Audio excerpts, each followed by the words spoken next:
Već 2500 godina, još od doba helenističke astronomije, znamo da živimo na kuglici. Kuglici koja je blago spljoštena po svojoj osi rotacije, pa ju nazivamo sferoidom. Starogrčki matematičar Eratosten još je 240. godine prije nove ere precizno izmjerio opseg Zemlje.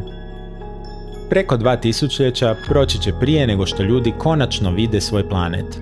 Ne samo kao komadić tla od nogu do horizonta, već kao jedan od brojnih svjetova u beskraju svemira.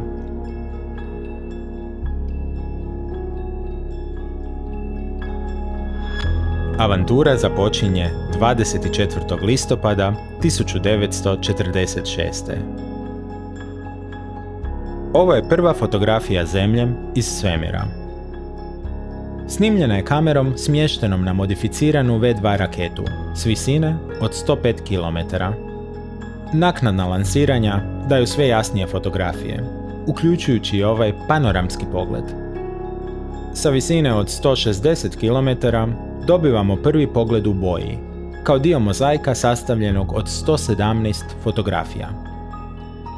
Satelit Explorer 6 šalje ovu fotografiju sa udaljenosti od 27.000 km. Razmazana je i nejasna, ali radi se o prvoj fotografiji Zemlje iz orbite. Satelit Molnija 1.3 snima fotografiju Zemlje u cijelosti, odnosno barem dio koji je u tom trenutku osvjetljen i okrenut prema kameri.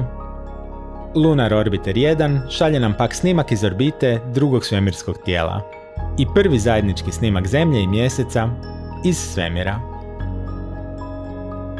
Kroz desetljeća koja slijede, vlastiti dom promatramo s površine Mjeseca, kao i s površine susjednog planeta, Marsa. Brojnim meteorološkim satelitima nastavljamo pratiti detalje atmosferskih uvjeta, lokalna i globalna klimatska zbivanja, kao i promjene uzrokovane ljudskim djelovanjem. Kamere okrećemo prema doma i iza orbite najudaljenijeg planeta Sunčevog sustava, na pragu dubokog svemira. Iz te perspektive, kuglica na kojoj provodimo svoje živote je samo točkica.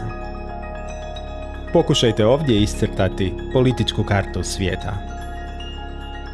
20 godina kasnije, u studenom 2010. bacamo pogled iznutra prema van. Ovaj portret Sunčevog sustava snima svemirska letjelica Messenger na svom putu prema Merkuru. Međutim, letjelica Cassini nam iz orbite Saturna pruža možda najljepši pogled na Zemlju. Svakako najatraktivniji. Prvi puta u 4,5 milijarde godina postojanja ovog planeta, na njemu žive znatiželjna bića koja su sposobna vinuti kamere do udaljenih planeta i osvrnuti se natrag prema svome mjestu u svemiru. Kamenoj kuglici unutar mjehuriće atmosfere premazanu tankim slojem krhkog ekosustava. Za ova bića, u ovom trenutku, njihov jedini dom.